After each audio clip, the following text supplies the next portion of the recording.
Welcome, boys. Good evening. We said we'd do it, didn't we? We did. We said, promises made, promises kept. Here we go. Two good guys. Don't tell us how we're gonna feel. You don't tell us how we're gonna feel wonderful. Thank you very much. We're gonna feel great. We're gonna feel great. I got my hair did. I got my nails done. I feel wonderful. But the sky is great. It's called self-care. Beautiful ocean. We've got a beautiful ocean. So we said we'd do it, and here we are. Yeah. So this is. Tate Dom's already in. Oh, take it down. We're on already. Good lad. So yeah, good to see you. So we said we're going to do another one, and here we are. So we're in the middle of Lent. Yeah. So 2 weeks in. yeah, so we're just about to pull the legs off the second leg of Lady Lent. Yeah, and let me tell you, my God knows about it. Yeah. It's Bro, both. It's tough. Not to get disgusting, but like both sides, right? But both sides of the pipe, shall we say? It's been tough. It's been a moment. So yeah. So hence we're not drinking whiskey tonight. Yeah. It being Lent. Now Russian tradition, which is what we follow, says beer is kind of just about canon. Yeah. It's kind of low. Because obviously Russia's a vodka country, Correct. so by comparison, Yeah. it's like beer's not a big deal. Yeah. So it's mouthwash basically. This green colour. So it is basically mouthwash. So it's like naughty kvass, right? It's next to nothing, right? So we've gone for some beer tonight. I've got a porter, I've got a Peak Ales Black Stag. We'll just give that a little show on the old camera there. So Peak Ales brewed just up the road from us. Bakewell. It's the other, Chatsworth. It's Chatsworth. Outside yeah.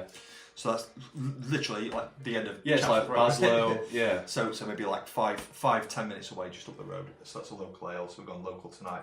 I've gone for a peasant smoke in the rusticade. There is a reason why both Harry and I are on the church wardens tonight, and we'll get into that. And why I'm Strider Maxing right now. Righto. The rider in black. So I've gone for some Semois, which is just some honest to goodness, French-speaking Wallonian Belgian burley with a little pinch of, or a good healthy pinch actually, of Maduro leaf to give it some whack. And you've got... So I'm in the BPK church warden, which is like I don't know what BPK stands for, but it's a Czech factory.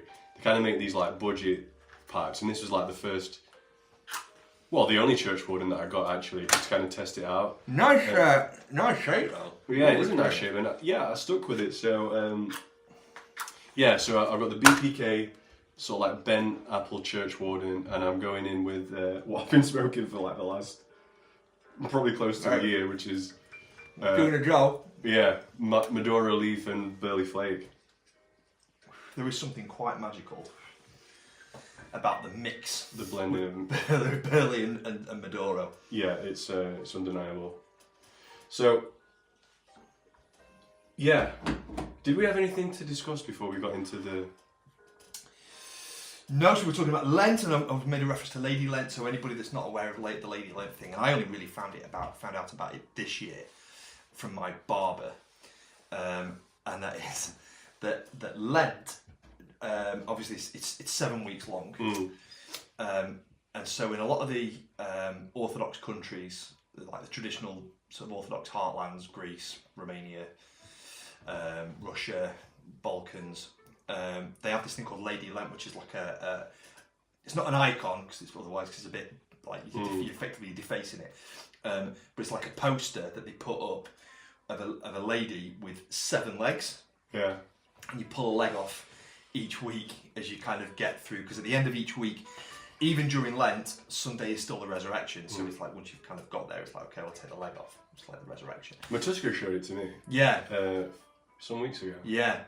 I'd not come across it before, but there it is. So, and it was my barber, who's an Albanian Greek, good Orthodox boy, and he said in his own usual way, "Have you pulled the leg off the Lady Lent yet?" What are you on about? So then he obviously went through it with me. So here we are, week number 2. Just while we're on this subject, just a bit of news. There's a pretty well-known guy on YouTube. His name's Apostate Prophet. Yes. And he's kind of his shtick is that he's been vocal against like a specific religion, but like for the last couple of years he's been very vocal and quite complimentary about Christianity. And I saw today he has been officially received as a catechumen in the Orthodox Church. Shut up. Yeah. As has Kat Von D, who I had only really known about from like tattoo stuff and as being a bit. Yeah, she had a show, didn't she, on MTV or something? Yeah. And she has been she's been received into the catechumenate of the Orthodox Church. So yeah, which is absolutely amazing. It's wild, though. It's a show. It's growing. People are interested. Yes. It's it's pretty wild at the moment. So that's pretty good. So yeah, but it means obviously during Lent, we're trying to kind of back things off a little bit, especially because technically it's Friday night now. So we're kind of being a bit more mindful of what's going in. Yeah. Supposed to be a bit more mindful of what's got to go out. No cigars, so it's all peasant tobacco and peasant ale, peasant drinks tonight. But we've got some. We're going to get philosophising a little bit. Yeah, a little bit. Yeah. So should we just let's do it? Dive in? Yeah. We wanted to talk about a certain. I believe it was Dion who coined the term, the Nazgulification of society, because we live in a society. I don't know if you knew that. We live in a society. I don't know if you can still say that, but anyway, just try it. So yeah, bro, why don't you? Because this is your topic. Why don't you head us off? Sure. And yeah. So I've been having another. I kind of flip between sort of Lovecraft and 40k and Tolkien, and we were talking earlier in the week saying about we didn't say it quite as nice as this, but we said that basically, why do people hate on fiction? We love a bit of fiction, and the whole thing about storytelling, ethos of storytelling, and how rich that is, and especially when you've got something which has been developed by people who are so into the world building and the mythos building, like Tolkien and Lovecraft. Because just to interject for a second, there is a certain character in the book bro world who's like, they're kind of like anti-fiction, like, I never read fiction, I only read non-fiction. And it's like, so like, bro, so that's what we mean by that. But yeah, sorry, man. No, fine. So we think it gets a little bit of unfair, not loads of unfair hate, but it gets a little bit of unfair hate. It's kind of a little bit looked down upon, but I think that's a bit unfair. And one of the things I wanted to draw tonight was about the Nazgul. So I'm going back through Lord of the Rings and watching the films and reading the books on especially the Silmarillion, which I'm getting really into again. I like that to kind of like dip in and out, kind of pick bits out of it. But particularly to do with the Nazgul and this idea of will. This is the thing that's been that I'm really interested in at the moment, and to try and draw some comparisons with another video that I've watched by quite a popular guy now, Richard Grannon, who talks a lot about NPD and about personality disorders and personality disorders within at system level, right? Like system level thinking. So in terms of the Nazgul are what? They're not in physical space, right? They're not physical anymore. They've been reduced to this like this amorphous. They're completely transparent. You can't see them. They have no physical mass. Yeah. They exist entirely within the spiritual realm, the unseen realm, as Tolkien describes it. But they weren't always like that. These were like masters of their they were either kings or princes or warriors. Like Camul, who was a warlord, and you've got the Witch King, who was like a king, right? He was already powerful. Did they really need any more power? No, is probably the answer, but they sort it out anyway. Yeah.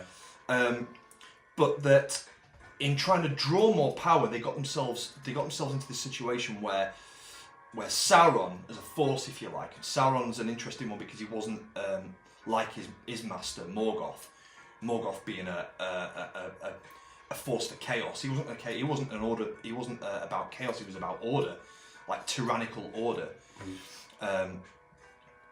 So by the Nazgul becoming like accepting the gifts from Sauron, what that effectively started to happen was that they'd made this contract, they'd made this exchange between them, that they would accept the gift that Sauron had given them, but at the cost of their own will. And that becomes less and less the case that over time, they become less and less that they have their own will, and more that they're just enacting Sauron's will. Bro, do you know what strikes me there? Sorry to interrupt again. That it mirrors the vampire mythology in a right. way. There has to be an exchange. Yeah. There has to be an invite. An invite, yeah. And then the exchange of, the blood in this case. Right. And then they cease to become their own person. Right. And they're subsumed into, the vampiric world. And like the vampires, that it's about compulsion, right? These are beings that are compelled to do something, to feed on blood, right? It's passion. And like with the Nazgul, they're unable to control their desire for power to the point where it leads them where they have no will at all of their own. They're completely lost.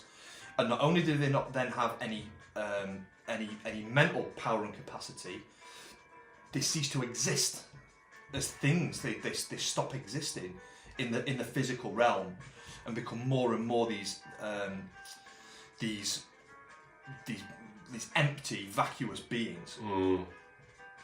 And so how that kind of connects, I think I would kind of try to make the connection with that and the stuff with sort of systems level thinking and NPD, was that people who were invested in a system which requires you to behave like a narc. This is the point that Richard Grannon was making, that you are compelled, if you want the machine to work, so in other words, you want the power, you want the ability to do stuff, you have to completely remove your will.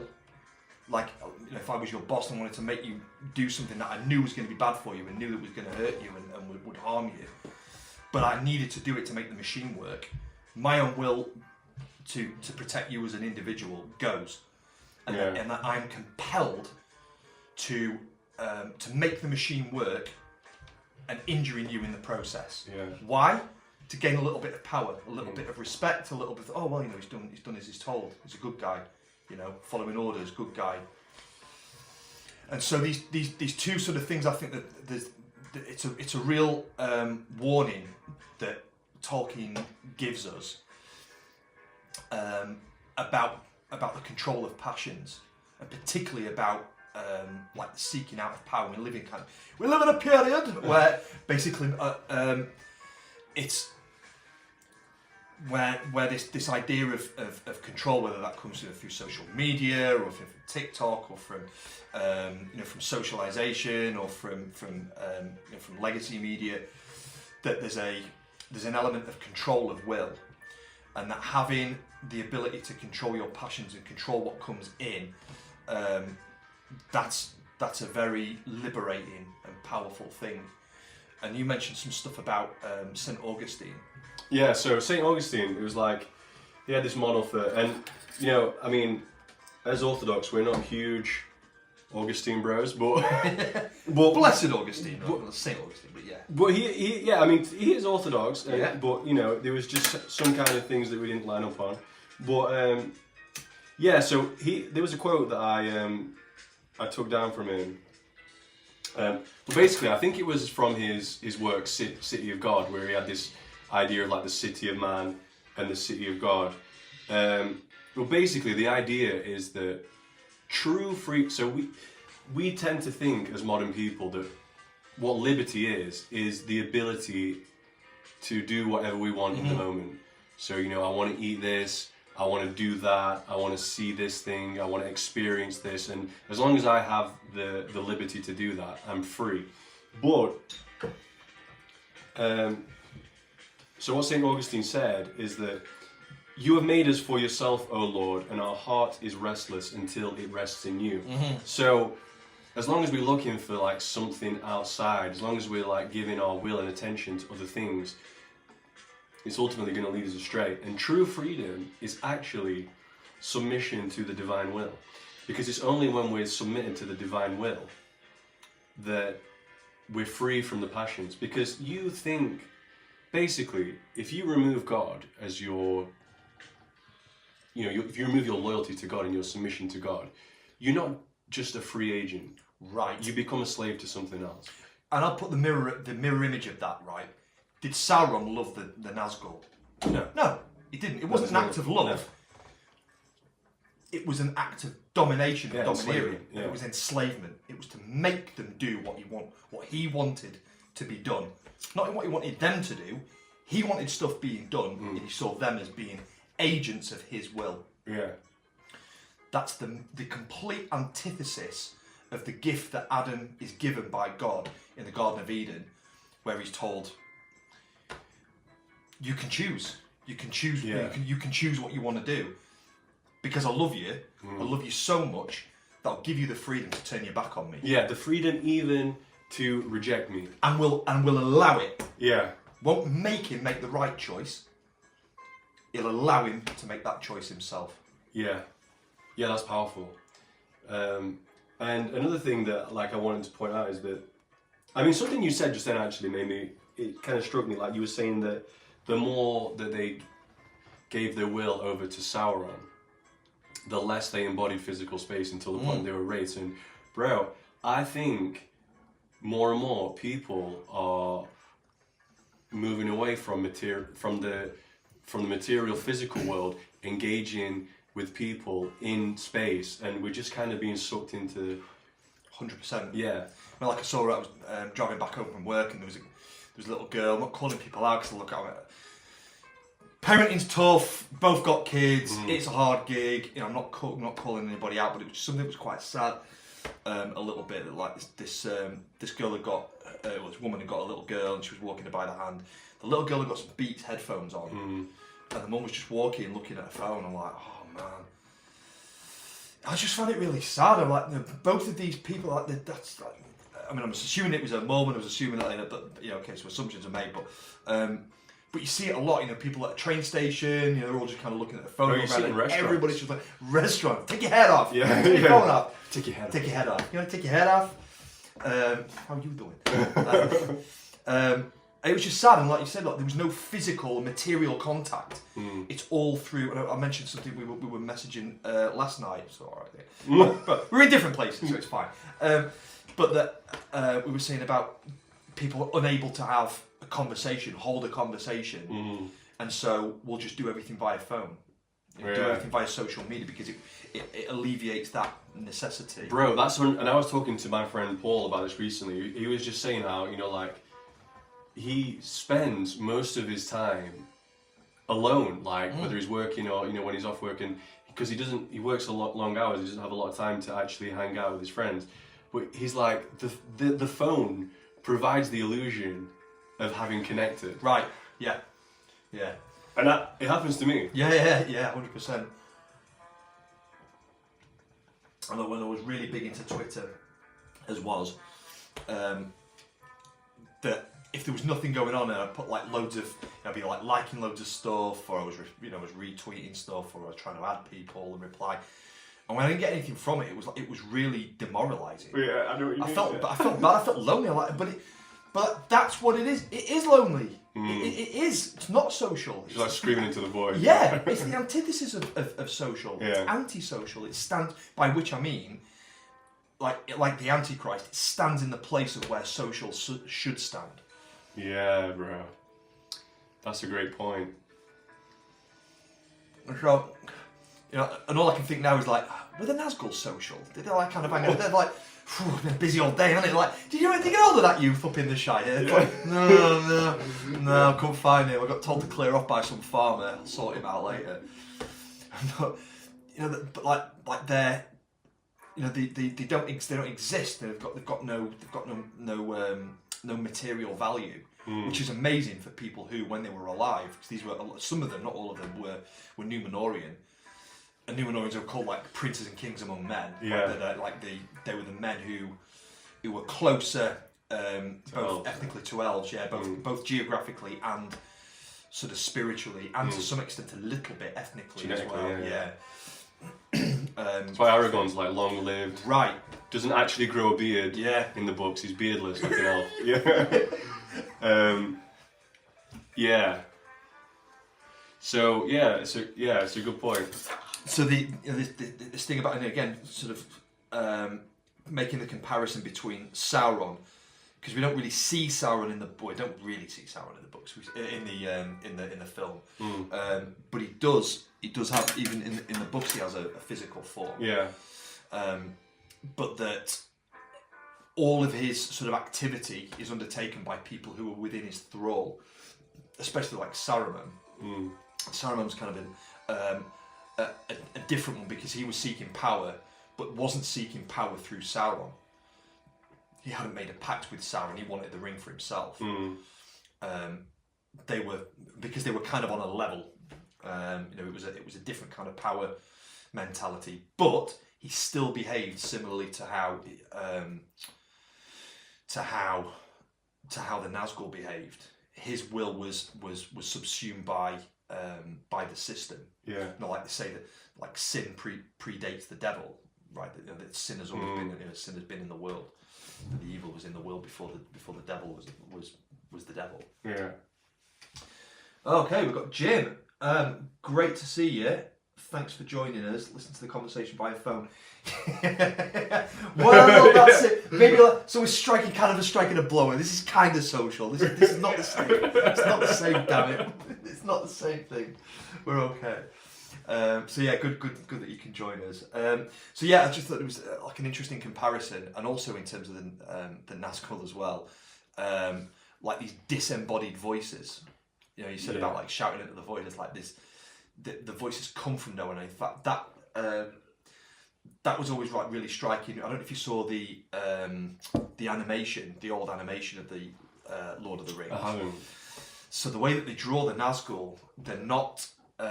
It's closer to how they are described in the books, where they're basically completely disembodied. They don't have any shape at all. They're invisible, apart from the crown that sits on top of his head. Yeah. And that's kind of even more like unsettling and weird. A little bit like the Headless Horseman. Yeah. Another one who doesn't have his own will. He's kind of controlled by the person that's got the skull in the film. Miranda Richardson. That was a great film. Yeah. Tim Burton. Tim Burton does it again. Yeah. No Helena Bonham Carter in that one. Interesting. Must have been had a row. I don't know. Yeah. I don't know what's going on. We had Johnny Depp. Christina Ricci. Miranda Richardson. Yeah. Big cast as well. Ian McDiarmid and like the weird Christopher Lee was in it. Christopher Lee. Yeah. Oh man. Yeah. He was a judge at the start, right? He was. Yeah. And interesting. So while we're talking about Saruman, a little bit of a segue into Christopher Lee. So that was again something that had cropped up on the feed this week. Was about an interview that he gave years ago. Yeah, I sent you the about the occult. Right. And the guy that was on the other side of the table, asking Big Chris the questions. I don't think he was trying to do a sort of a gotcha moment. I think maybe times are just a little bit different. You mentioned the occult library that he did, yeah. And he said about, do you really believe in it? It's just a lot of rubbish in it, basically. He didn't quite say it like that. He was a lot more nicely spoken than I am. He was like, oh yeah, it's just a lot of rubbish in it. What do you think about the occult?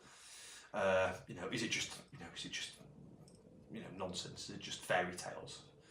And absolutely stone cold Daddy looks him straight in the eye and said, no. It's not. It's not. It's real. It's real for sure. Yeah, he said, real to a degree that's sort of so taken for granted, you can't make a mental model of it, right? It's always been here, and you might want to call it voodoo, or you want to call it witchcraft, you want to call it Satanism, or you want to call it, I mean, it's literally in the Bible, the Witch of Endor. Right. He summoned the shade of Samuel. Right. right, but it's always been there. Yeah. And that there are people who seek it out, actively seek it out, but there are also people who, like the Nazgul, just like end up falling into it. Sometimes even with good intentions, and say about the road to hell paved with good intentions. And a little bit of an aside, I'm kind of going on a bit of a tangent here, but like on the ladder of divine ascent, the icon, St. John of the Ladder, you see the ladder with the people going up into heaven. Yeah. The people who are closest, they're like bishops, like they're almost saints, right? Yeah. They've died. They're almost saints, and they've almost got to the top, and they've been dragged down, or they've dropped off. They've done something, and that always terrified the muck out of me. Yeah. Well, I think that leads to another Tolkien idea, which is that power, and probably more specifically, the pursuit of power, is corrupting. Yeah. Yeah. So why do we think? So they said about there's a line that Elrond says about Frodo, so surprisingly resilient to its evil. Yeah. The hobbits are kind of their pursuit in life is very social. Yeah. You see them all at the start. They're all having a smoke. They're all having a drink. They're growing vegetables, which takes effort, which means it's easier to do if we're all doing it together. Yeah. And before we start singing the Internationale here, it was more about the place where they lived. It was about locality. It was about community. Yeah. More so than it was about like this imposition of like communal living, if you like. Yeah, and they're not ambitious. They're not ambitious, and yet there's a hierarchy. Yeah, because Bilbo's quite well to do. Yeah, I mean, it doesn't necessarily come through super strongly in the film, but the Bagginses are. If you sort of imagine like Victorian society, they're sort of like a well-to-do family, and like the Gamgees are kind of like the help. He's his gardener, isn't he? He's his gardener, yeah.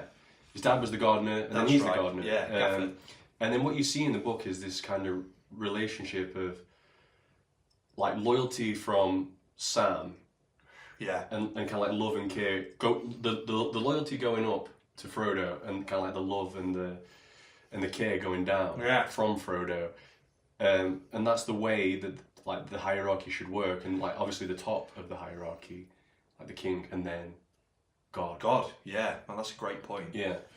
Mirroring that like the mountain of the Lord, right? The mercy flowing downhill. Yeah, and it's funny what you said about like the bishops, the people higher up the ladder, because I remember seeing an Insta post, and it might have been Bishop Irini when he had reposed, and it was like the caption said something like, "We really particularly have to pray for the bishops." It was, yeah. And I was like, well, why is that? Serbia. Yeah. Like, well, I look. It's because they're in charge of souls. Yeah. They're, the Episcopal. And close to power. Close to power. Power. They're worldly power. Yeah, they're bumping shoulders with heads of state and diplomats and things like that. So yeah, they're close to power. Yeah, exactly. And it's so easy for a man's will to be knocked off course by that. Yeah, it's innate in our nature. It's like a like feeling of power. It's like a hit of feels good. Peruvian marching band. Yeah, it's like the same as it's the same thing. Yeah, it feels good. Yeah, yeah. Even to a tiny extent, like it's like I've told somebody to take their hat off. Exactly. Like somebody at work this week, like told one of my team to turn the camera on. It's like, is it going to get this project delivered on time? Is it going to improve anything? Is it going to make you any money? No, is the answer to all of those things. Yeah. But what it is going to do is going to make you feel a tiny bit better about yourself. Yeah. That you've exerted some control. And we all know someone. We all know people like that. Yeah. But like contrasted with Aragorn, at least in the film, in the book, he's a little bit more vocal about his like lineage and that. Yeah. But in the film, the way that Peter Jackson portrayed him is like he doesn't want the kingdom. He doesn't want the kingship. He's kind of reluctantly stepping into it. Yeah. And yeah, I mean, it's a critique that Plato made in the Republic that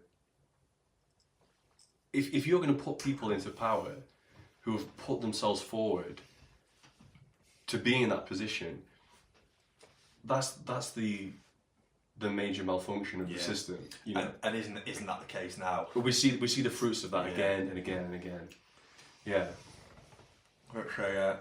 It's a and it's not just in terms of political life. It's in terms of like you see people who are really ambitious. Well, look, I'm not saying that necessarily this is all bad stuff. It's not necessarily a bad thing to be ambitious. Like you want to get on at work, but there are pitfalls.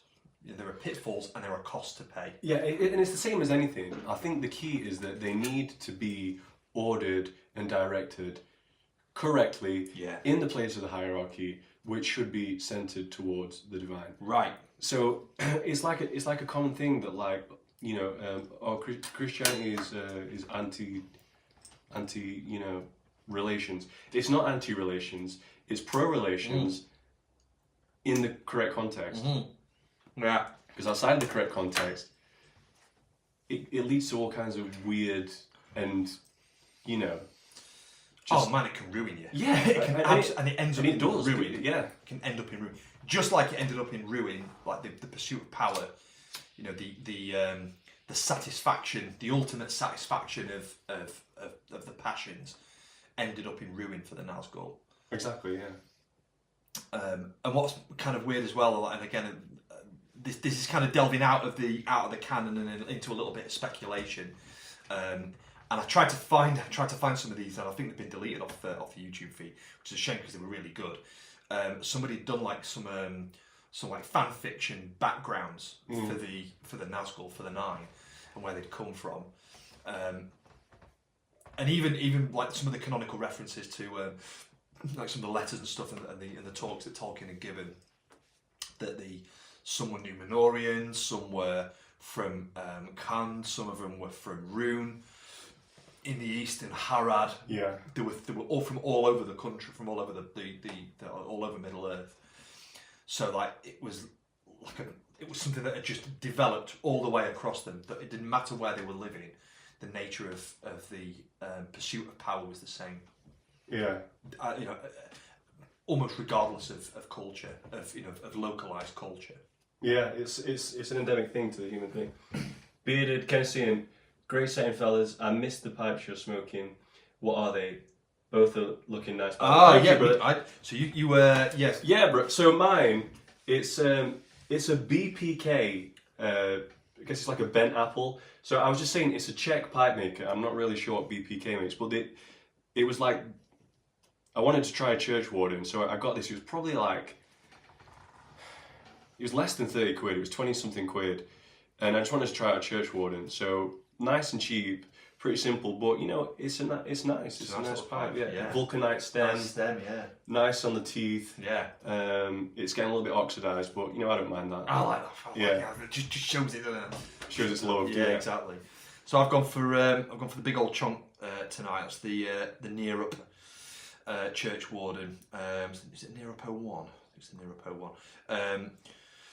But yeah, the only thing I can say about this that I wish it didn't is that it's got a balsa wood filter.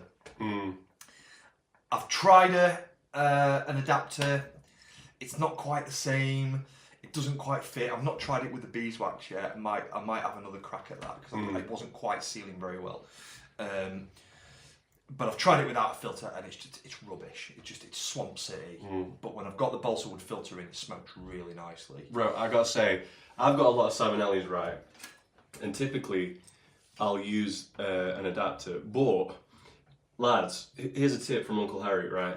Go to a hobby shop, buy balsa wood, right? Make sure it's the right balsa dowel, right? Yeah. Make sure it's the right size if you've got a 6mm or a 9mm filter pipe. And get a craft knife and just cut off like an inch of balsa. You might need to shave it down a touch, but it's the same thing, bro. I'm sorry, Savinelli. I'm sorry. You out of business? Yeah. Oh! We've gone after Falcon and the dry rings, and now we're going after big. Next. We're going after big filter. You're next, Sav. You're next, yeah. You've had your money. Mamma mia. Mom, come on, no. So yeah, a bit of Kennedy that hasn't got a church warden. Tends to come in smaller bowls that he doesn't like. Yes, this is not a small. This is not a small bowl. This is an absolute beast. I did have, if you remember, in fact, I've still got the I've still got the little stem for it. I had Savinelli Tandem, which is cracking. Well, like an idiot, I managed to snap the. I've done it. Yeah, I snapped it inside the tenon inside the stem, and I was gutted. But I did rescue it. I may end up getting another stem done for that, another elf piece done for it, maybe sometime in the future. But that was a little bolt. But this is a whopper. It's a big boy. Yeah, it is, and I got it specifically actually for Virginia's. It was a guy called Caleb. Was it Caleb White? And he's a knife smith, and he does pipe stuff. Right. And he's got a channel. Pretty sure it's Caleb White. Have a look on YouTube. Good guy. He's another Southern gentleman. One of our, I think he's Texan. Might be Tennessee. I think he's Texan. Oh, I wish I was in the land of cotton. Away. Look away. Look away. And he was talking about Virginia, and again I got this because I do quite like a bit of Virginia. I love I really got into the capstan. I know you weren't a big fan, Bro, it was bitey. Very, very bitey. And I wanted a pipe, and his big thing was that he liked Virginias, but he also said they bite like bloody hell. Really do. So so there are a couple of things that you can do to improve that, and one of them is about the kind of pipe that you smoke Virginia in. So that get yourself a nice, big, tall bowl. Yeah, tall bowl. Thick, and a long stem. So if you've got a church warden or a reader's pipe, or even something with like a nice bend on it, that's shorter but a nice bend. But as long as but it's the bowl that's going to take a lot of the heat out of it for you, and just really sip it. Just be very careful and sip it. Not only does it not bite, but also you get a lot more flavour out of it. There's things that you miss from smoking Virginia forward blends in thinner, smaller or shallower bowls. Yeah. And I've got to say it, man, after I got this, I couldn't agree with him more. It was absolutely bang to rights. So that's what I got it for. So interesting that Tolkien had got a love for the longer pipe. Yeah. Because he used to love a bit of capstan. So maybe that's the move. Definitely, yeah. To be honest, man, typically I don't smoke the church warden. I broke this out because we're kind of like talking about Tolkien theme tonight. Yeah. Typically, I will go for like a more standard pipe. I was actually smoking the old Savinelli Sistina on the way here. Such a nice pipe. Yeah, beautiful Acorn. pipe. Yeah, like a bent acorn. Yeah. See, I've got a bit of bolster in that. Yeah, bolster. Yeah, that's the move. Like that's a good tip. And I will say, because I've got a cool weight, and that's also a church warden with a 6mm cellulose filter in, and an international Falcon International, and that's got a 6mm cellulose filter. But the balsa filters are about, for me at least, they're my favourite. Agreed. Yeah, I love the balsa. They're the best. They're the best on the market. Haven't tried the stones yet, but I hear the stones are good. There's a Canadian pipe maker called Brigham, and they apparently have like a rock maple system, like a bit of rock maple or something, but I've not been able to find it anyway, but that sounds interesting. I'm really big on like the natural materials. Yeah. Because I don't want to have plastic in there. No, same. Matt's in, Matt of Poland. He says, "Hey guys, I'm not here for long. Be back tomorrow. Thank you for joining in, brother. I tried Bullet like you told me to try, and I love it. The burn is real, bro. Oh yeah, that's when you know you're drinking something. I love that alcohol burn. It's so good. It's so good. You know when you get like the aged stuff, the taste is fantastic, but like you lose the burn. Yeah. It's like I need to feel those cells die on the way down. Hurt me, mummy. Speaking of which, so and speaking about Bullet, so it was just after Christmas. We got invited to a couple of drinks, which is very, very rare. I go out these days because I can smoke in my pub. Yeah. But I'd gone out, taken a stick, and I'd got a Tabernacle David, and that was lovely. But I'd gone to a bar which is noted in our hometown for its cocktail making, which is Chandler's. Oh, right, okay. And and they love. Not only do they, they've got really like a big cocktail menu and loads of fancy, funky twist cocktails. You know, like pear, old fashions, and spicy margaritas and all sorts of stuff. But they've got. If you can go up and order it like off the menu, and I just said, look, do you mind? I just asked her, do you mind if we go off the menu? And she's like, let's do it. I'm like, good. That's a good answer. And then I said, right, okay, I want. This is what I want. Can you make me a Manhattan with rye? I like that sweet, so just with sweet vermouth, with a couple of dashes of bitters. Yeah. And an orange twist, and just like half a teaspoon of simple syrup to take the edge off the bitters. And she's like, "What kind of?" I've got some Sazerac rye. I said, "Yeah, that's fine." But I cut her off halfway because she's like, "I've also got a bottle of Bullet rye that I've just ordered in. It's downstairs in the cellar. Should we open it?" I'm like, let's do it. Let's do it, man. Bullet rye is outstanding. Yeah, I love it. It's so good. I love it. It's so good. So after that, I thought, right, we're going to get another bottle of rye. So that's. I think that is still what I've got left in there. I think is rye. Was it the Rittenhouse? Yes. Yes, it was. Yeah. Kyle Special. Yeah. God, I'm getting hints of skateboard.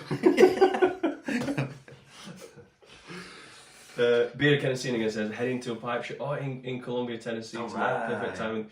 Oh man, enjoy that. Listen, So you'll have to next time we're online. You'll have to come in and let us know how that went. Yeah.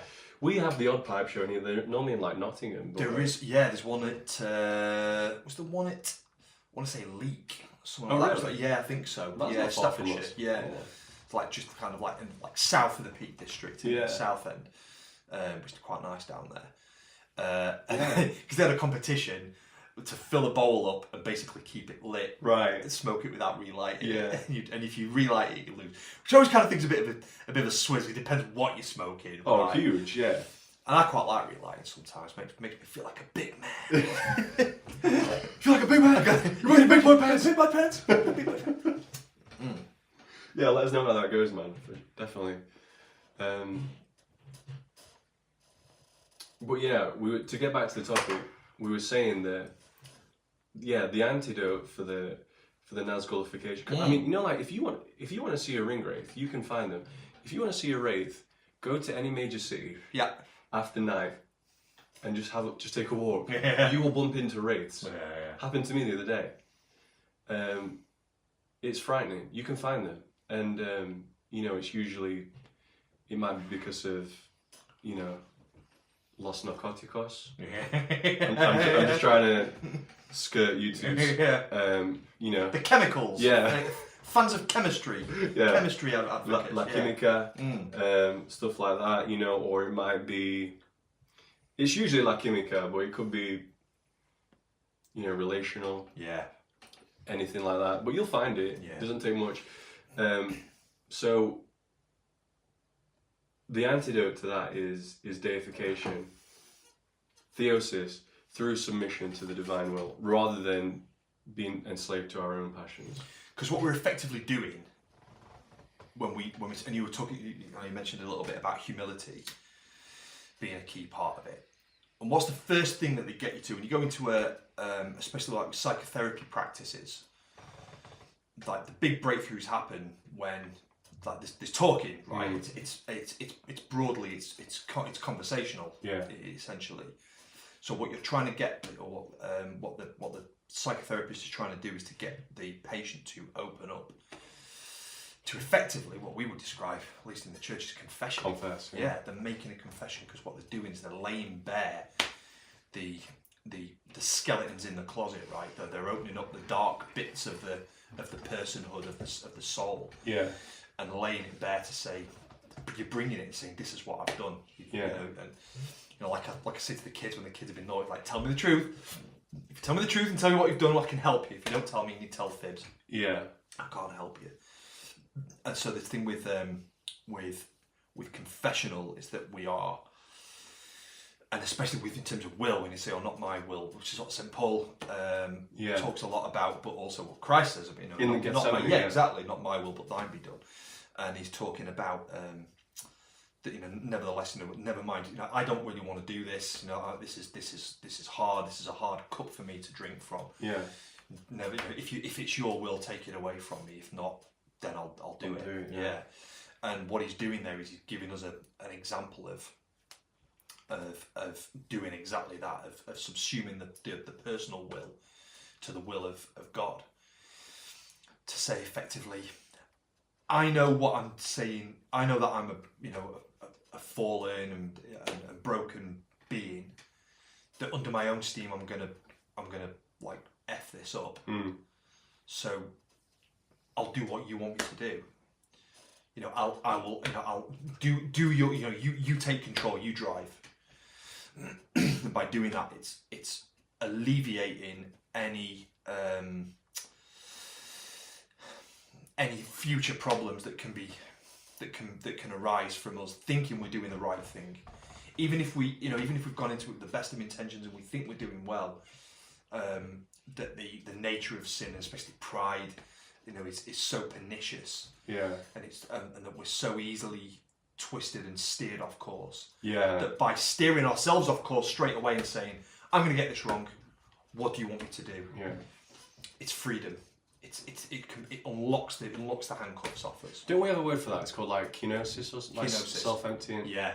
Yeah, that's the thing. Self-emptying. That's the move. Yeah. Empty the self as much as we can. You know, through His help. Right.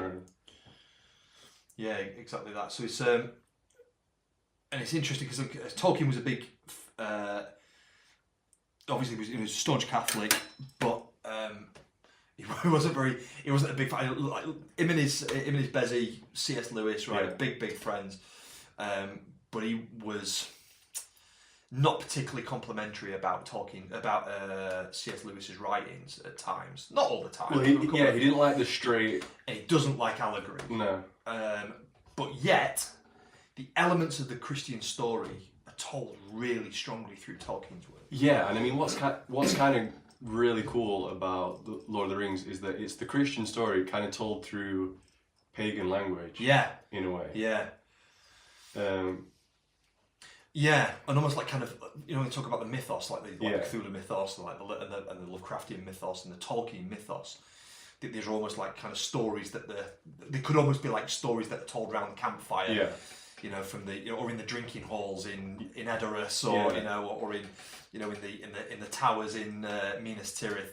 You know, these are stories that the communities tell themselves. Yeah. But and I can't remember the name of the story that Chloe, one of the catechumens at our place, said about. But it was exactly that. It was the Christian story told in a Norse mythos. Yeah. Way. Which is kind of like Beowulf as well. Right. Exactly. Yeah. Exactly that. Another thing about power. Yeah. Yeah. True. Yeah. I mean, yeah. So like, if you were to look at the Lord of the Rings, take the Lord of the Rings. There's not any one character who you can be like, that's Jesus. You know, like Aslan. Yeah. That's Jesus. Yeah. But there's no one character that you can. But certain of the characters embody the patterns. Yeah. And we can recognize the patterns. So you've got Gandalf, you know, in Khazad-dûm. So that's basically the Harrowing of Hell, right? He makes the sacrifice. Yeah. He goes down with the Balrog, which is essentially, you look at the Balrog, what's that? That's the devil. Yeah. That's the devil. He fights the devil. Beast. Yeah. And then he returns, but he's not the old Gandalf. He's this new, like, deified Gandalf. Yeah.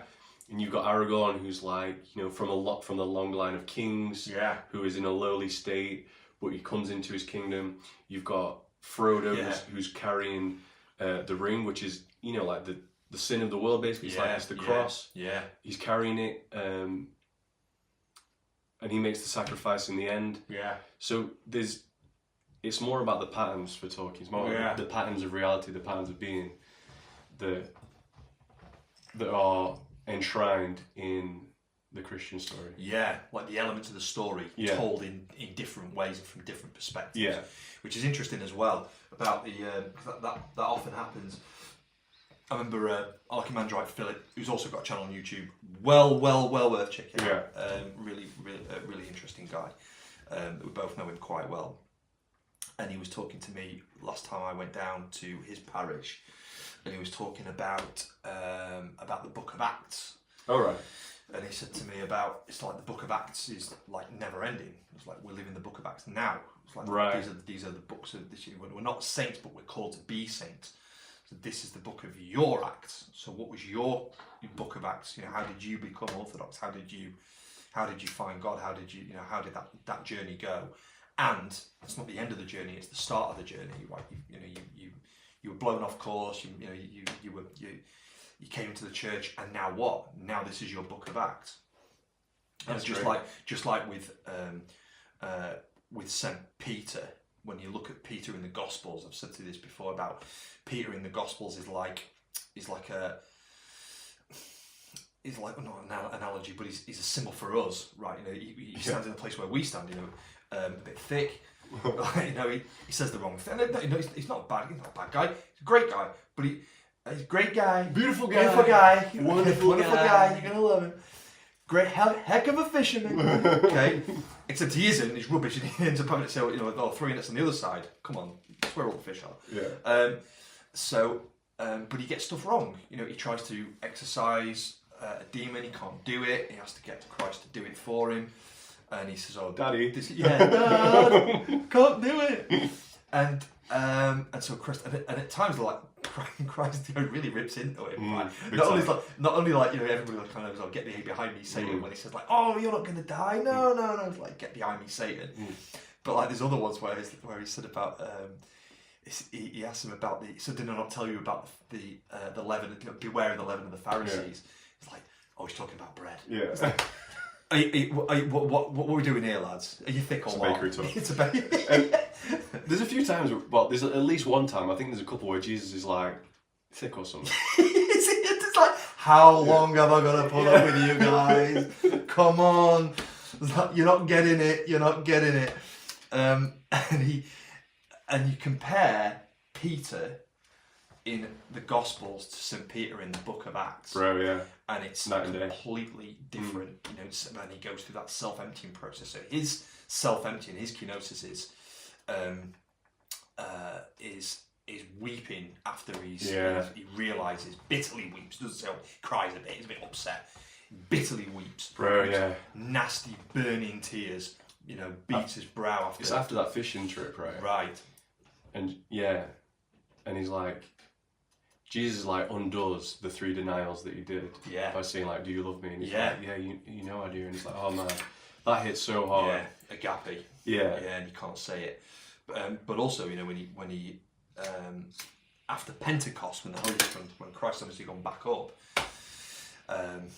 after the ascension, and the Holy Spirit comes down, and it's like the theosis of Peter. It's the subsuming of God's will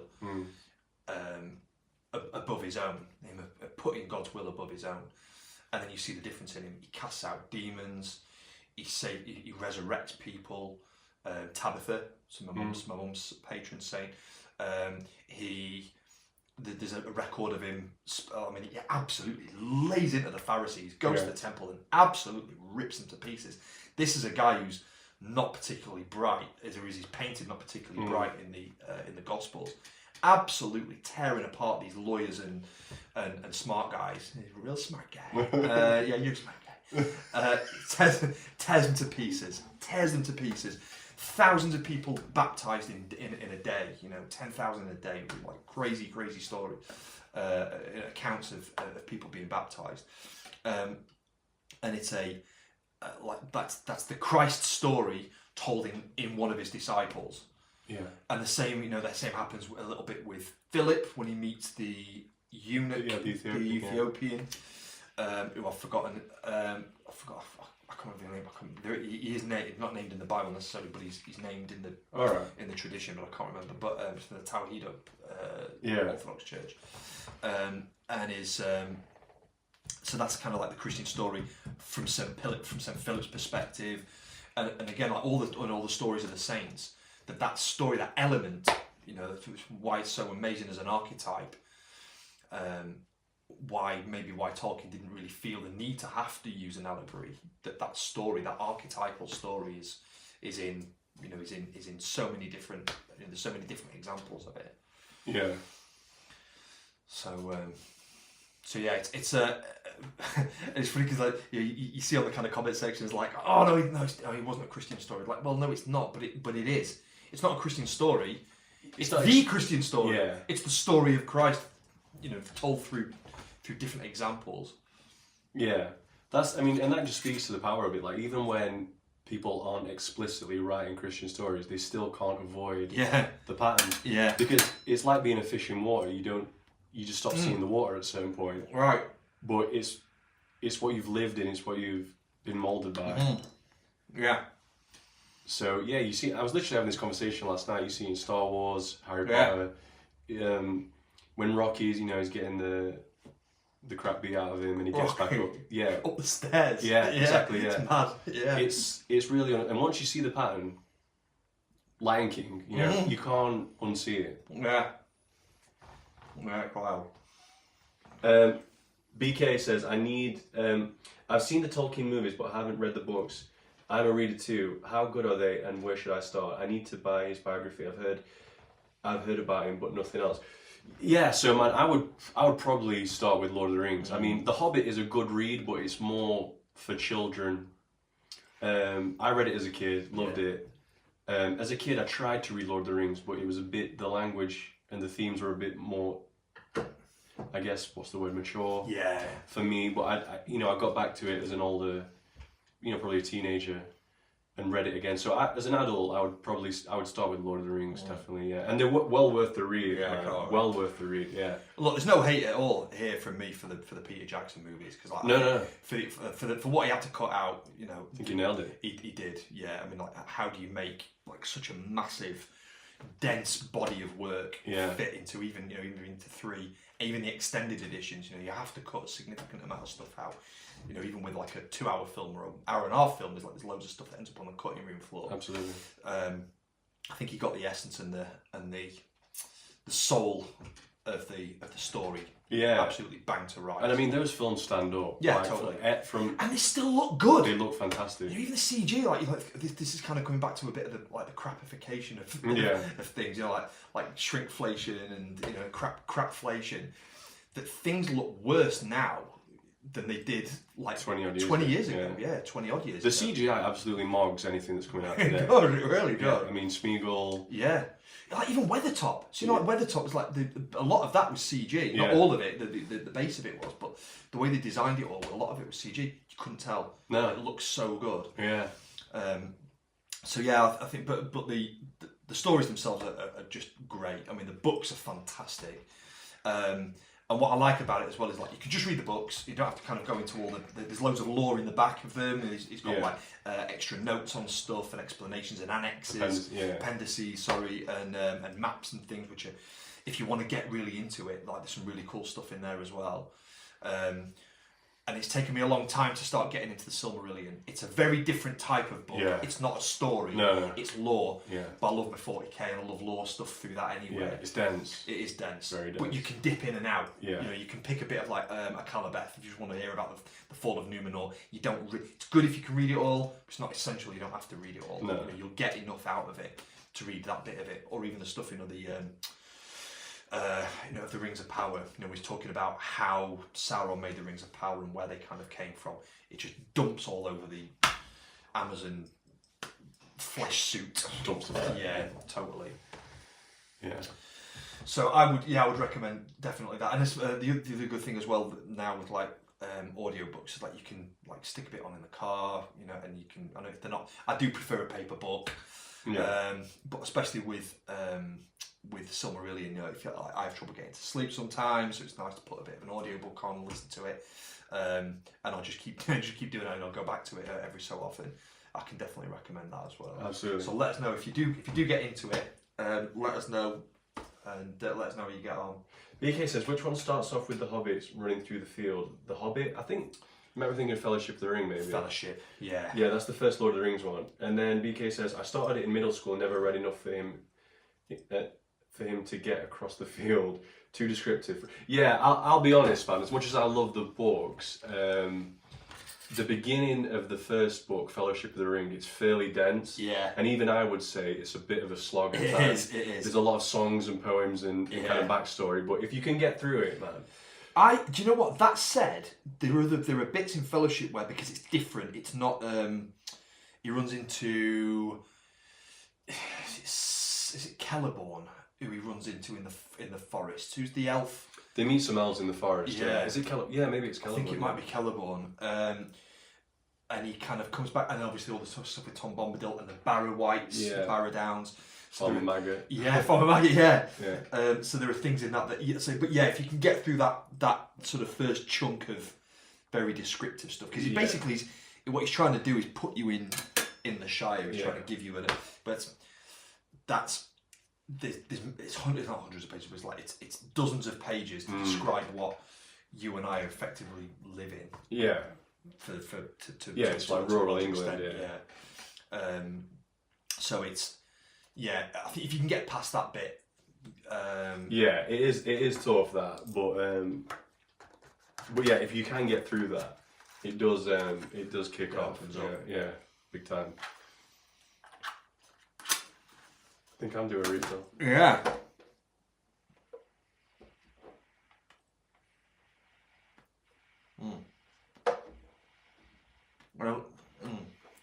I know Dead Eyes are crying, but so is not broken apart. So yeah, I think, and then in terms of the other stories, there the stuff that Christopher had written later. There's some cool stuff, but you don't have to read The Hobbit to go into. No, you don't have to at all, and it's a different kind of book for sure. BK says that he loves the movies. How do they compare? Yeah, we're big fans of the movies too. Yeah, there are differences, but like Dion said, I do think they capture the essence for sure. I mean, the stories are way more descriptive. Like, you're exposed to like a lot more of the mythology and the lore. There are characters that we don't see in the films, and Tom Bombadil being the major one. Aragorn's character is slightly different. Do you know what else as well that I noticed when I'm watching the films after reading the books? And that's the sense of time. You don't get a feel, because they've got to kind of get everything crammed in. It spans years. It's years. That between, so you imagine Gandalf is going at the start. He's going when he first suspects, not that he knows, when he first suspects that Bilbo starts acting a bit wacky when he's about the ring. Like, why shouldn't I keep it? Yeah. Right. He decides, and like obviously Bilbo heads off out, and he says, "I'll leave everything to Frodo. I'm on my way," and he leaves the ring. Gandalf is suspicious, but he doesn't really know yet. So he says, "Oh, I'm going to go and speak to the head of my order." He goes and speaks to Saruman, but before that, he goes to Minas Tirith. Yeah. Well, Minas Tirith is like the other end of Middle Earth, and you think how long it takes. It takes roughly, in the books, I think it describes that Frodo takes about 18 months is the journey between the Shire and Minas Tirith. Yeah. So Gandalf goes there, spends some time in Minas Tirith, and then comes back. And it's only when he comes back he said, "Oh, he discovers that it is the Ring of Power." If I remember right, I think Gandalf's gone back 9 years. Yeah. It's years, years and years and years, and obviously you don't kind of get that same sense in the film, but things sort of develop over time, and the people develop over time, and then not to get into spoilers at all, because I promise you I won't. But at the very end of the story, there's a big chunk that's missed out in the about the Scouring. Yeah. Which is kind of really sad in a way, but it kind of comes good in the end. But when they come back, and Gandalf says, "Oh, you'll not be the same. You may well come back, but you won't be the same." And they do come back, and they're not the same, and neither is the Shire. Yeah. And things have to be done, and that sense of not just like character arc development over the course of a couple of films, but like over years of how the characters, these characters that we've come to know and love, how they change over the time due to their experiences and their travels. You get a much stronger sense of that, I think, in the books. Yeah, definitely. Yeah, I mean, that's a great point. There's like a little kind of story after the story. Yeah. But I mean, if you're a reader, definitely, man, it's definitely in the canon. Yeah. Do it. And interestingly, just thought it was a bit of a footnote that again, and to come back with the sort of the story, like the Christian story, that it never really ends. It just becomes, like somebody else picks it up, and one of the saints picks it up, and then the saints meet other people and become spiritual fathers for other people, and they become saints. Tolkien wrote or started writing a sequel. He did, yeah. Called The New Shadow. All right. I think, if I remember rightly, and it's set like 100 years or so after Aragorn's died, and obviously Aragorn lives a long time anyway because he's Númenorian, and it's in the reign of his son, who you see a little bit of in the films, when he's running around as a little toddler, in one of like kind of not a flashback as such, it's like a premonition. Yeah, it's Arwen's foresight. Arwen's foresight, and or Elrond's maybe. I think Arwen's. Could be Arwen's, and he said, so yeah, he developed this story that that men are kind of easily satiated with, they're too easily satiated with good, and then it becomes like taken for granted, and they get bored, and it doesn't take much for evil to sort of rear its head again. And it was about like a cult, like a cult Sauron. Yeah, Sauron cult. It kind of comes up, but eventually he just said, like, why am I writing this? Yeah. Like, the story's already been written. I'm not going to gain anything by doing it. So he kind of cuts it short, but it was an interesting concept. And again, interesting that he talks about again, sort of like to do with will, and that it was that it came around people sort of seeking power, but the young people, the kids that are involved in this cult. But yeah, it was too depressed by it. It's just like yeah, I've had enough of that. And what are we going to do? Like turn it to George R.R. Martin? Yeah, exactly. I'm not going. Let's end this story here and let's be done. So I'm kind of pleased he did. Yeah, I think that was the right move. Yeah, but it was interesting nonetheless. BK says, sorry, Highland Duncan's in the chat. Highland HD. Duncan. Mr. Star, hope you both well, guys. Yeah. Thank you for joining in, man. It's not a live show without you. Yeah, we're doing well, man. How are you? How's things going? Are you smoking tonight? What are you smoking? BK, what are you reading at the minute? Are you reading anything at the minute? Let us know. I haven't actually been reading anything for a while. Not fiction, anyway. Got through some more Lovecraft. Yeah. Yeah. What's the last one I'd written? Read The Colour Out of Space. Yeah. Cracking. Great story, yeah. I quite like his space forays. Yeah. I think they're pretty cool. And as well, I like how that concept again, like that, the Lovecraftian stuff comes through a little bit more in the stories about the nameless things. Yeah, like the Watcher. Yeah. Yeah. And again, like they predate Middle Earth, and again, just coming back to the New Shadow about the nature of evil. So, evil in the Tolkien mythos isn't just Sauron, right? Sauron's he's a product of the evil. It's Melkor, it's Morgoth, who's the proper bad guy. Yeah. But both of them, they get defeated, but because they're Morgoth's Valar, and Sauron's a Maya. Neither can be killed. They're immortal, so they can't be destroyed. Their physical manifestation can be destroyed, and their power in Middle Earth can be inhibited, but they can't ever get rid of them. Yeah. Again, sort of drawing parallels a little bit with the sort of the dilution of that with the Nazgul, that they can't be. They're not. They lose their bodies. They've lost their physical powers. Yeah, their bodiless powers. Yeah. Yeah.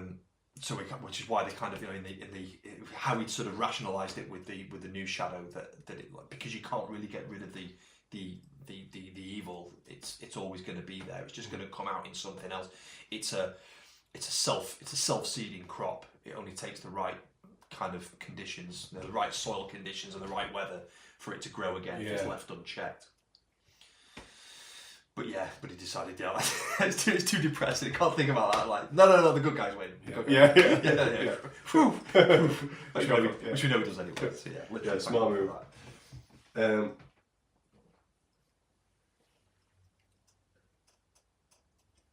I haven't read The Wheel of Time, BK. I know.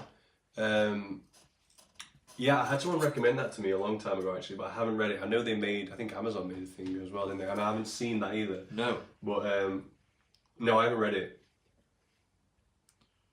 Totally different stories. Yeah, I mean, it might be something that I pick up. Not long ago, I got quite into Dune, and I read, like, the 4 of the Dune books, so there's 2 more that I haven't read, but they change wildly. Yeah. HD says, love Lord of the Rings and references to pipes, yet never had a yearning for a church warden. They seem like so much effort. Don't clench and don't sit. Just half a bowl of golden slice and a Peterson tonight. I can just about clench it with this one. I know what you mean. They are more effort for sure. Yeah. They smoke different. You can't really do stuff while you're having a smoke. No, you can't. Which kind of in some ways is a kind of a good thing. If all you want to do is like I'll sit in a big comfy chair and I'll get the pipe, like, because I've got some other pipes which don't really clench particularly, like the Nordin. Oh yeah, I bet. That's just won't clench at all. It's just such a massive chunk of wood. Yeah. That won't either. But I don't know. Sometimes that's quite nice. If all I want to do is just kind of concentrate on the smoke and think about the cadence and blow some smoke rings and drink a bit of whiskey, like it's quite nice for that. Yeah. Maybe with a film. But I don't know. They are a bit more work. But I also like the. I will get one day. You will be mine. I will pick up at some point one of the Clarks. Yeah, they're nice. Just even if it's not a Clark's, like a 3/4. A 3/4, a shorter, like a reader's pipe. I think that is on the shopping list at some point when I see a nice one. HD says, love the Wheel of Time books, and even though the series is not a perfect version, it's definitely entertaining. Yeah, maybe that's something that I'll get onto in the future. And just coming back to storytelling, so like both of us are starting to get into the or back into, I should say, some of the like the tabletop RPG stuff, and that's like it's like storytelling developed over time between people. It's like we develop our character and our mythos around the character. We put them in a scenario, and we see where the sort of the story takes them. It's like kind of like community storytelling. Yeah, that's cool. Actually, the other night I was at a board game cafe in Sheffield. It's called Treehouse. They got such like you go in and you pay like a £2 cover charge for the hour, and you just got all their library of games. Wow. They got so many, and they hold these like Dungeons and Dragons nights, Blood on the Clock Tower. I asked about Call of Cthulhu, and they said that they had a woman there who led them, but she's not there anymore, and they don't have them, but they've got the starter set there. But I don't know. Could be that's maybe a move then. Yeah, exactly. Yeah.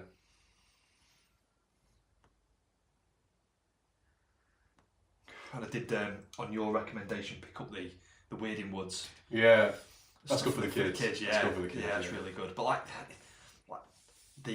because that comes with like a load of QR codes. You zap the QR codes, and it takes you to a SoundCloud.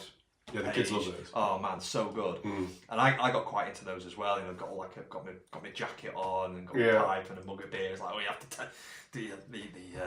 the guide will take you through the Weirding Woods if you cross his palm with silver. Yeah. And got to give me like a coin to kind of to get us started. And they absolutely loved it. So they've got like a big, like a vivid imagination anyway. Yeah. So they can kind of really put them in it. Yeah, cool. Yeah, they love that.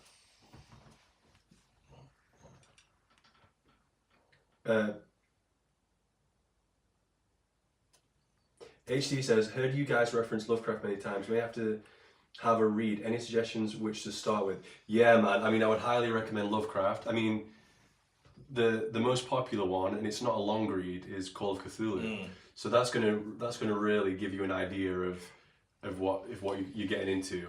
And you can read through. So I've got. I'll try and stick a link in the chat for you. maybe later on tonight. But I got bought for me a really nice hardback Cthulhu Mythos compendium, and it starts. I think they're done in like sort of chronological order. Yeah. Broadly sort of chronological. It might not be perfect, but it's broad chronological order, and it starts with the nameless city. I think. Yeah. Mad Arab Abdul Al-Hazred. Yeah. What does that stand for? Well, I don't know. Sounds right. Yeah, Sounds right. it's close enough. But it also includes, and that kind of sets the scene a little bit for you. And then you've also got Dagon, which is again is quite a short story. There are a lot of Lovecraft stories are very short. Yeah, they are. And They're very so well short. sort of self-contained. Like you can just pick it up, Yeah. read for an hour or so, and put it down. And think, oh, it's amazing. Yeah. Like And then you've got like novellas like The Mouth of Madness. Yeah. But But that goes through into like sort of the Call of Cthulhu, and the Call of Cthulhu is just a great story. yeah, so you've got the Call of Cthulhu, Dunwich Horror, Shadow over Innsmouth. Shadow over Innsmouth, yeah. They're some to start with for sure, but I'd say Call of Cthulhu. Yeah. So it is CTHULU. CTHUL. ULHU. ULHU, yeah. It's supposed to be like an unpronounceable alien kind of language. BK says they are more knowledgeable than I have read Lovecraft, but it's been too long ago. Yeah, great stories. BK says I'll catch up though. It's impossible to read the books and not be curious. You've convinced me. Yeah, Lovecraft, definitely get into Lovecraft. And listen, if you're the kind of guy that doesn't mind listening to your stories, he's all public domain now. Yeah. So if you go on YouTube, there's a lot of readings. Horror Babble's channel. Horror Babble is a good channel.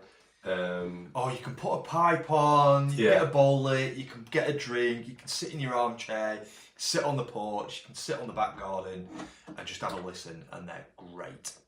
They're really, really great. It's funny because like you said to me before, when you started getting into it, I totally get it. You're like, oh, I can't wait to read the next one. I'm like, we're going to get the next one. Like, come on, let's go and read the next one. Like, they're so, they are a bit more-ish. Definitely, yeah, enthralling. Yeah. Yeah, I remember being like 19 years old, like working in the kitchen, and just thinking, ooh, can't wait to go. Only now it's time to get another story down me. Oh. Yeah, they're so good.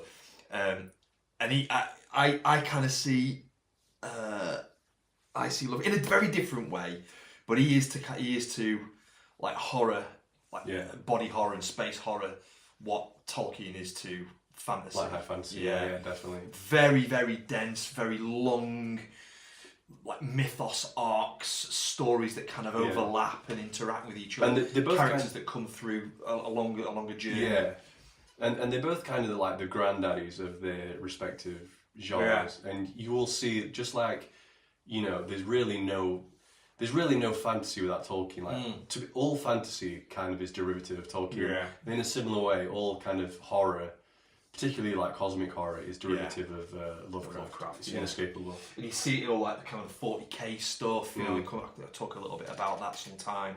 All the stuff about the warp and these weird eldritch entities. You can also play a little bit of bingo. I don't know if you like bingo, AK, but like you get a point for eldritch. You get a point for furtive. Yeah. He's got these words. Antediluvian. Antediluvian, yeah. He's got these words that he just absolutely loves. But oh man, like I put the story down sometimes. I think, what the hell word is that? I was like, right, let's have a look. Non-Euclidean geometry. Non-Euclidean, yeah.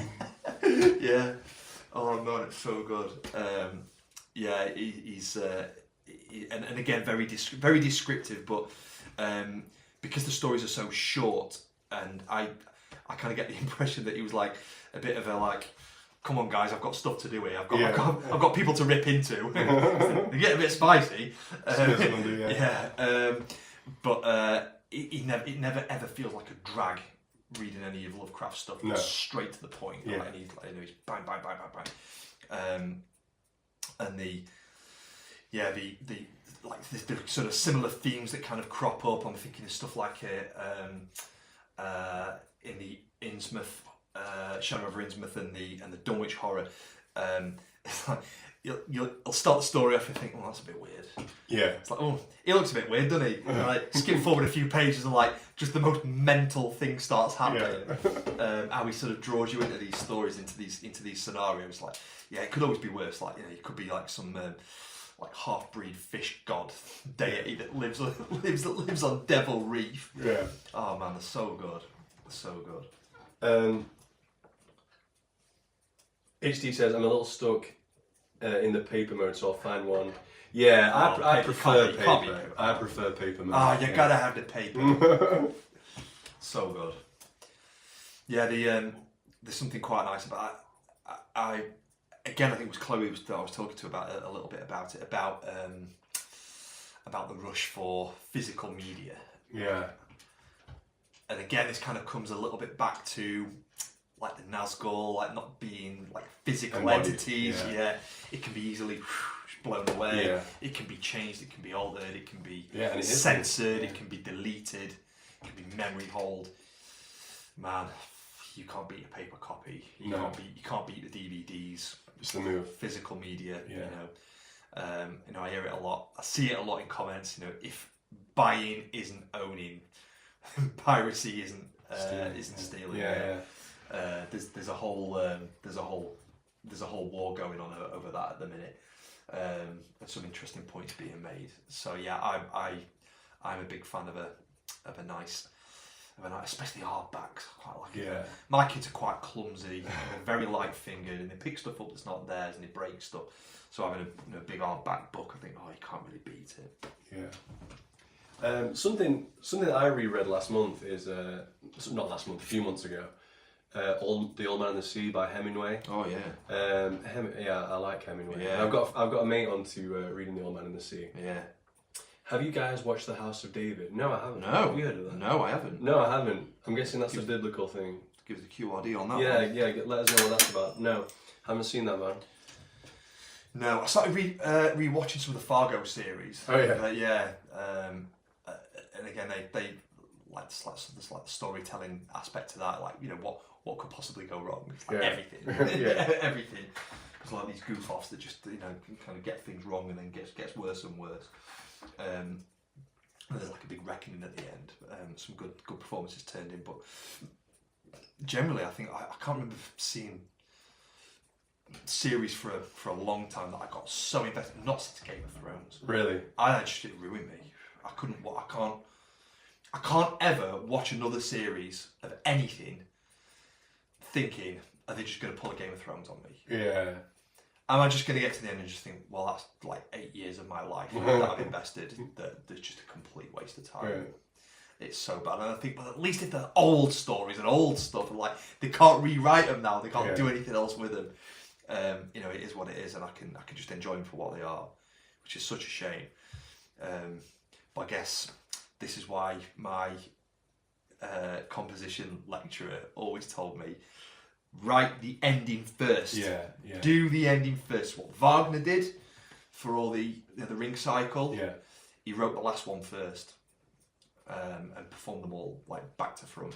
Oh really? Not performed them back to front, but he wrote the last one first. Yeah. I think what ruined TV for me, but in a better way, was The Sopranos. Oh man. Nothing has lived up to The Sopranos. So good. Yeah. So good. Yeah. And again, like you see sort of Christian elements in that, come through a little bit. I see it a lot in mob stuff. Yeah. Especially Scorsese's. Yeah, big time. And the later Scorsese's even more so. Like I remember watching The Irishman, which was kind of his Barry Lyndon. So Barry Lyndon being like Barry Lyndon. Great. Yeah. A great story, beautifully shot. Yeah. I mean, like in terms of the photography, he had to get lenses made because it was all shot with natural lighting, or 99% of it was shot in natural lighting.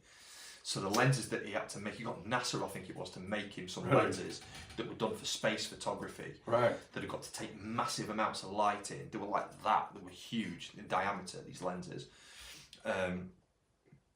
So it's beautifully shot. The story is gripping.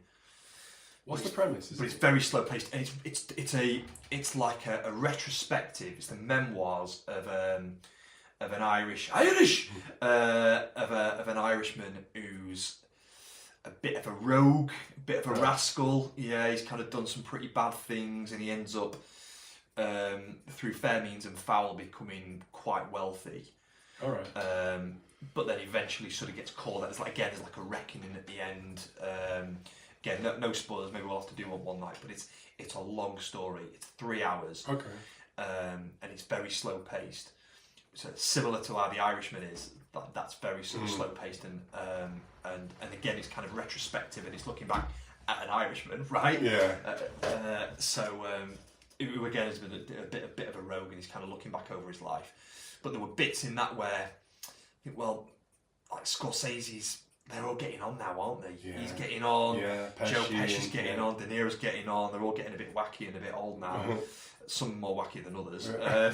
I'm not getting to that right now, but you know what I mean. And there were like, there's elements where you see a lot of the like statues from Mary, and you see like rosaries. You see elements of it that are kind of coming. Think, well, nothing happens by accident in a film. Exactly. So much left on a cutting room floor. What's shown on celluloid is really, really important to the director. That's telling the story. So if it's on there for a reason. And I noticed a lot of imagery, Christian imagery in The Irishman. Yeah, it's been a while since I've seen that. Yeah. So worth another watch. But even in some of the others, like I see it in Casino, and very much so in parts of Goodfellas. Yeah.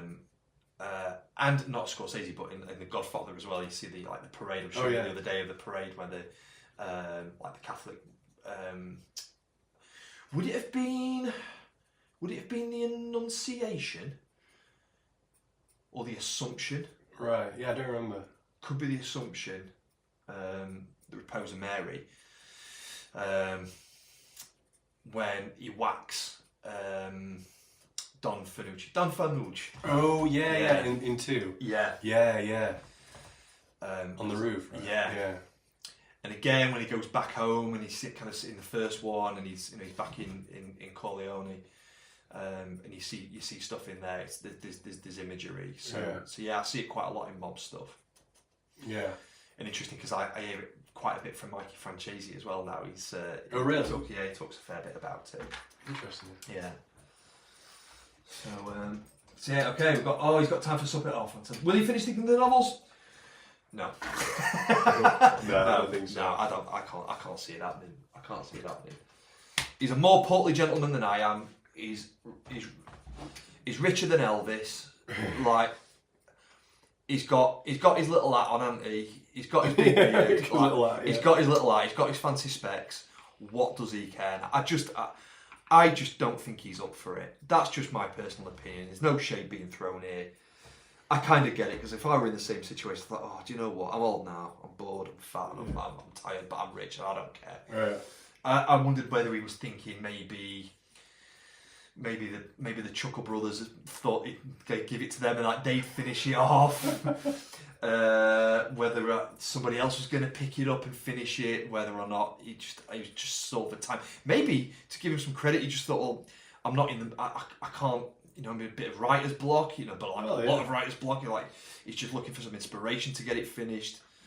But like, this is a guy that uses like a DOS, like 19th century type kind of thing to write on. Like, I can't see it happening. Bless him, I just can't. Enjoy your supper, BK. It's great to have you on. Thanks for thanks for joining in, mate. It's been great. We're going to finish our bowls off. I might even, as I've just got rid of one beer, I might even crack another one open. That was very nice, that stout. So leaves me very little else to say than thank you so much for joining on. It's been a blast. It's been really good. We'll think of some more concepts and things to talk about on the next one, which will be in April. Last one of Lent, I think. Yeah. And then it'll be Pascha for the May one. And we'll be party time for that. Yeah, exactly. Yeah, so it's been great. Thanks for joining in. Thank you very much. It's been good. Yeah. Right. God bless. God bless.